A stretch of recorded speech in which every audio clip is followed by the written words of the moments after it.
Jangan jite shunapi balas lemnu je yoji laji senji samla kadurpi lakla laji kop bejenga jaramon banyi pum pum enda pila dabsum daglo bagala daglo ngantangan ya pinya itenlan akman tanga pila bit kimlang kum kenarit menta hapi ngakwapan ay lajing i ilong kum sentiu baper hangapi wan susing ya jing munjing perkan jong ngapi laring oh ya lade ngakwapan penkela lada piru pin ihaw yanga jing sarem ngan ino kan bala pan penhun pen kemen ya pi ngakwan.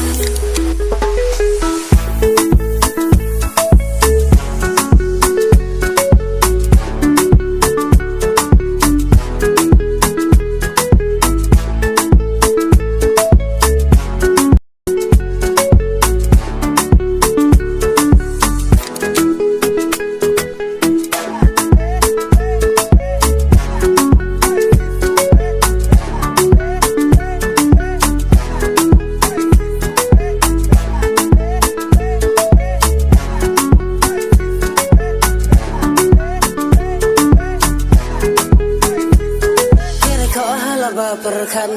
hukum bang jauh umat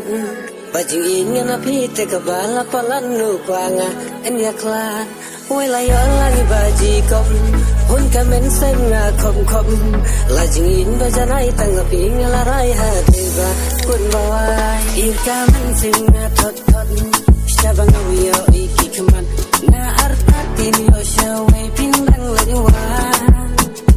bankang lani api ngkuang ngati larang ba kang basyuk wa ngateng teng ban kelibnya oh ya kiwe tengam kwa ban lejan angati yo babe keladi jing syane na pingam kwa bandu bandang wa tuma pi tengam yo